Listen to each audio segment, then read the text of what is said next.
Good morning, boys and girls, and welcome to the channel. If you guys are new to the channel, I am Senate Steve, and today it is finally time. I've told Mike this was only going to take a week. I think we're up on our week, coming close to it sometime soon here now, but I did tell him, hey, I'm going to do this engine swap for you. I'm going to go ahead and roll the footage up until this point, and I'll pick back up here in a minute.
Alrighty, well, as you can see, we got this thing completely out of here. Huge shout out to myself in purchasing this forklift. Everybody said that it was going to be terrible, you'll never be able to use it. This thing has come in handy more times than you guys would ever imagine, in such a short time. I've only had this thing about, I'd say, 3 weeks now. The usage of it is insane. It definitely works, and it works well. Now, I do have a person that wants to buy it, so we might end up selling it, and just kind of recouping our money back, because obviously I only really needed it to do the cab swap in our ramp truck over there. But this thing is freaking killer. I freaking love this thing. I'm so glad that I purchased it, and if I sell it, I sell it. If I don't, I don't. But there you have it. We have the engine out over here. I pulled the heads off only because I wanted to see if there was actually any damage to everything, or if it was just a rod, or if it was a bent push rod. So that's initially what I started to look for, to see if there was a push rod out of it, the cam was out of it, anything like that. Everything looks great. It just appears as if it spun a bearing and then just went ahead and locked itself tight. So I'm not sure what we're going to do with this bottom end here. I don't really have any use for it. I'll probably end up junking it by the end of next week.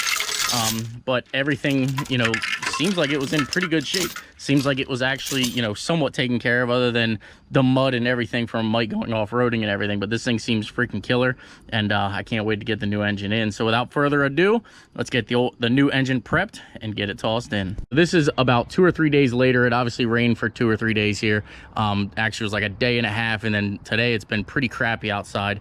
You can tell the forklift is actually sinking way fast, but I got to get this done. We do have the F450 behind us if we need it, but I got the engine ready to be pulled out of here. Again, Phil, huge thanks for the hookup on this deal. He's got a super clean OBS and a Duramax that you got to check out. He's got a YouTube channel, everything, so definitely check him out. But it's time to get the engine out of here and get it put in here. So the reason we ended up purchasing this was because originally I was planning on LS swapping my Tahoe. However, I don't actually have the time frame, or I don't want to say the desire to do it at this point, but I don't have the time frame to LS swap my Tahoe. So I found an amazing deal on this. He was able to part this truck out. He needed to get some of the things that he needed off of it. I got some of the other things. I'll end up having a good airbag also. As you can tell here, I've got a good steering column. So he took a bunch of stuff out of this truck. I got it super, super cheap. So without further ado, let's get the engine out.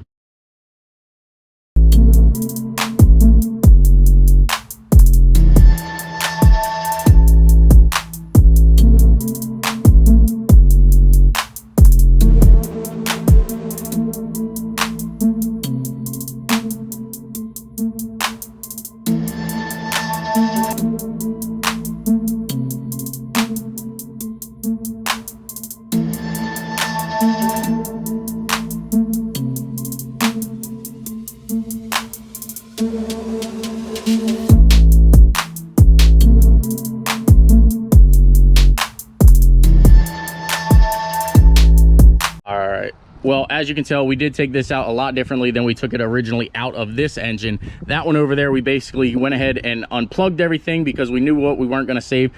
This one here, I took apart. The way I took it apart, as you can tell, I took the heads off of it. I pulled the engine out. I did that to see if anything was going to break. Now, the reason I did that, and it might sound silly, is because if something broke, taking this engine out, I wanted to make sure that I had it for, you know, or out of this engine, or, you know, I just wanted to make sure that I had the correct parts to get this thing back together and up and running. Now, I know it's not a big deal. It's just an off-road truck, so engine lights, sensors missing, you know, like, I'm not going to have to worry about an O2 sensor, but I do want this thing to be as close to factory as possible so that Mike doesn't have any issues or anything like that. I know he did had some running issues, hoping all that gets resolved with this new engine. I also found the intake gaskets that were completely botched up. You can see right here in the corner. Let me slide past. Let me go over here.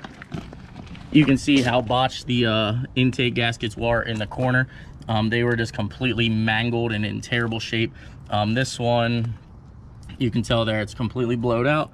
This one, same with this side. There was actually like only this piece of the side over here was left. This side was all completely broken and missing, so that was probably his stalling issue and all his issues that he was having with the drivability. But without further ado, let's get this engine tossed in here. Should be super simple. Some of the stuff that I cut off of this, I'm gonna have to go ahead and disconnect and get off of here, but super easy, you know, installation back in. It's just basically plug and play at this point. Huge shout out to the forklift. I'm so glad that I bought this thing. It has made everything so much easier. Yes, it does get stuck from time to see. If you can see some of the marks over there, but tremendously easier to get this unstuck than it would be to get like an engine hoist unstuck. So let's get this thing tossed in and running. Got this thing all ready to go back in here. As you can tell, got the manifolds off. We are going to keep these manifolds. I can't get this loose or this up here, so we're just going to keep this manifold on if I can. The bolts are actually in terrible shape. You can see they might end up breaking on me. They might end up stripping out. I don't know. So if Mike gets an exhaust leak later, that's going to be the issue there. It's not anything I did. It's just the bolts are super thin, and I can't get this off. So rather it be an exhaust leak here or an intake leak up here, he's just got to get it the way it is. So let's get it laid in here, and I got to call it a night. And then back tomorrow morning, we'll start wiring everything up and get this thing fired up. So let's go.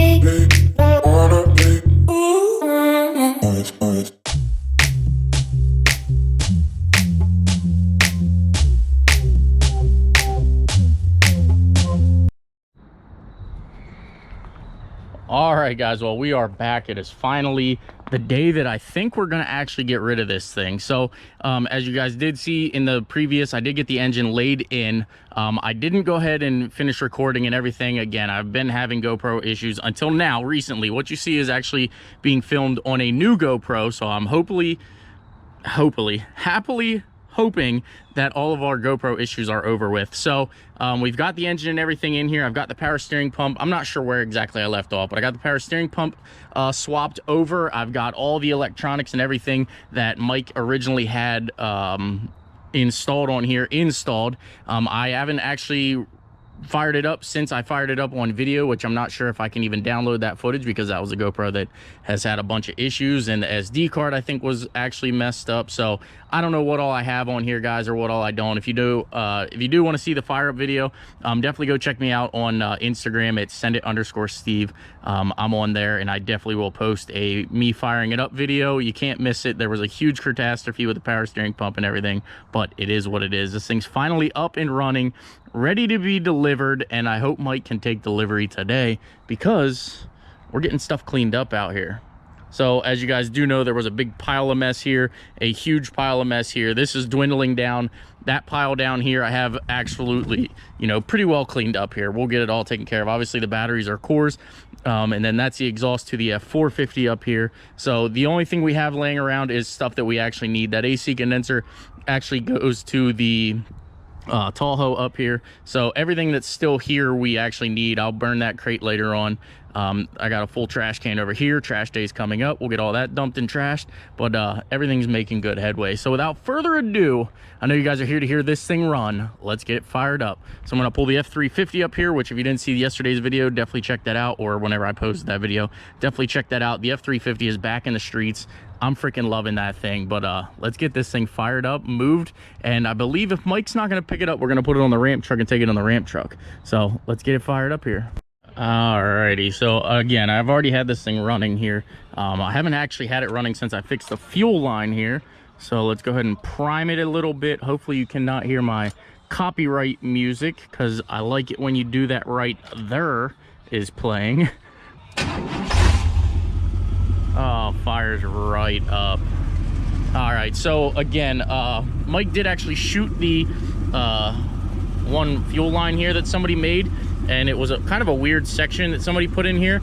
I do believe this is going to be a lot more durable, or this would have been a lot more durable. However, I'm more of a person that this is a strictly off-road vehicle.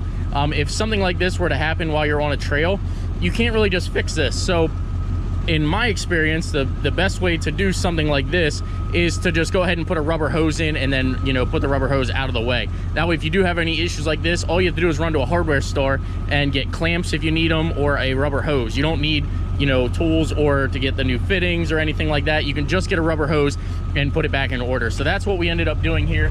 You can tell here we did just go ahead and put a new rubber hose. So the hose goes the whole way down under and meets to the fuel filter here, and that's all that was leaking on this thing. So Mike won't have a fuel leak anymore.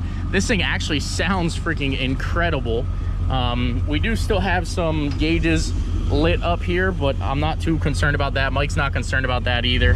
But oh, the Blazer is back, Mike. I know you're freaking excited about this. I'm hoping, obviously the gauges, nothing like that works. I don't know, it's kind of always happened. Fuel gauge and all that does seem to work. Temp gauge is kind of accurate, I guess. It is a little bit warmer today. It's probably 75, 76, but I mean, it fires right up, seems to run. It does say check gauges, but I think that's because the RPM gauge doesn't work. I'm not really 100% sure. Got oil pressure. I mean, coolant temp looks good. I'm gonna let this thing sit here and run, then we're gonna load it on the ramp truck because Mike hasn't answered, and probably just take it to him and deliver it. So stand by.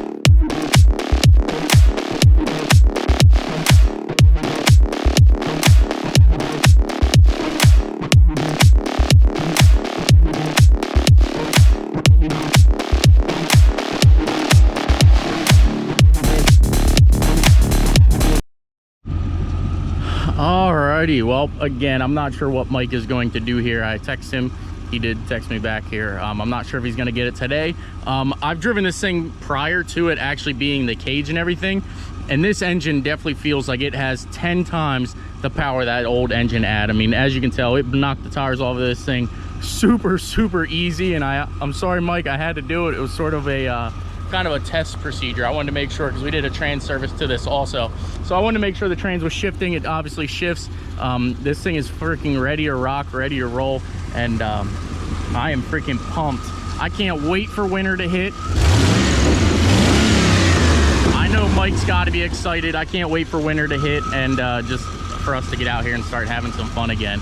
So this is where I'm probably going to go ahead and end the video. So I hope that you guys did enjoy the rebuild series of the old Blazer here on Mike's Street Speed 717. But I'm freaking pumped, guys. It's done. It's ready to go back home, and my driveway's actually starting to clear up. So stay tuned. We'll talk about the car over here that you guys see in the background here. It's been here for about a week now, and we'll just kind of go over some things here. After that car is done, we should be ready to rock, ready to roll. The Tahoe up here, I got to get it to the alignment shop and button up a couple things, and then that thing will actually be ready to be driven. The F350, I got a video coming out on that running and driving here very, very soon. The turbo should arrive tomorrow, and we're just gonna start knocking these things out. Soon, I'm gonna actually have an entire driveway that runs and drives, which is shocking, guys. Ramp truck fires right up. I could actually probably go down here. Now, keep in mind, guys, the ramp truck has been sitting here for, I want to say it's been sitting here for a solid week and a half. I don't think I drove it since last Friday, actually. And I know I can get in this thing. Yes, we still got to put the dash back together.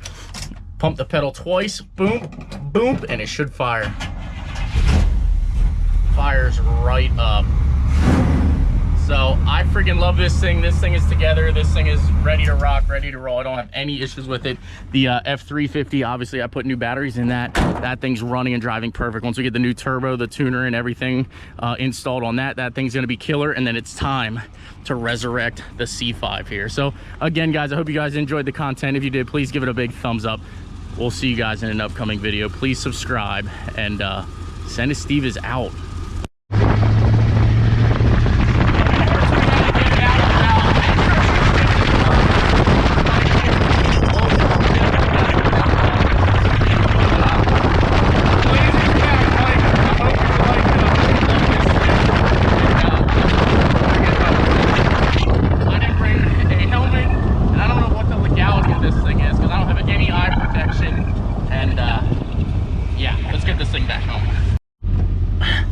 I'd say this thing is running great. So I did forget one thing. I did notice that the cross brace isn't in here, so we're gonna go ahead and install that here real quick before Mike gets here.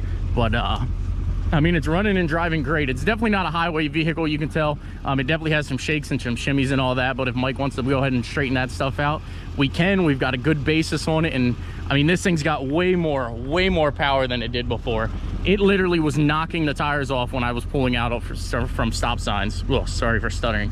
It was literally knocking the tires off when I was pulling away from stop signs. So it's got plenty of tires, or plenty of power now, and I'm freaking pumped. I'm ready to have my driveway back.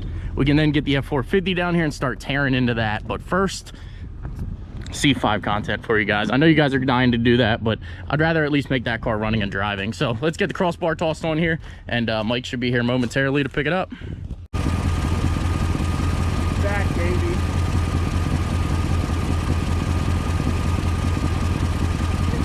I'm not gonna lie, I might actually be sad to see this thing go. I'm like, how do you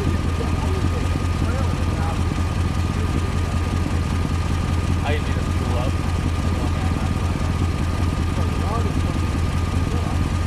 It's a lot better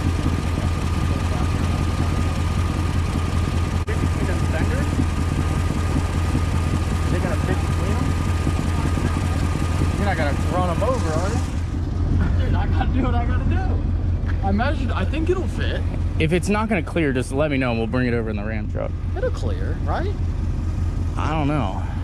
I'm about to get behind the wheel. I've been behind the wheel forever. Dude, take it for a rip before you... I'm not driving it through your neighborhood, dude. Dude, I just did.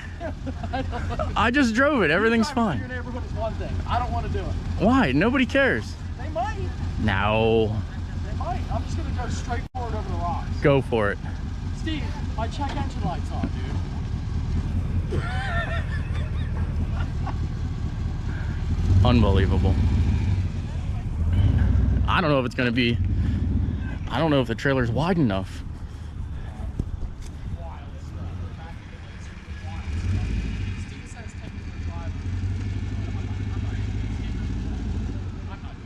I think you should take it for a drive.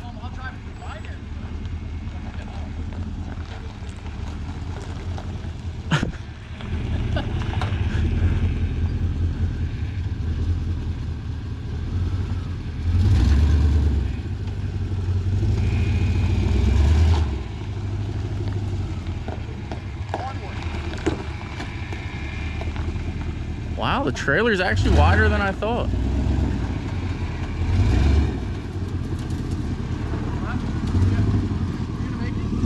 Go that way.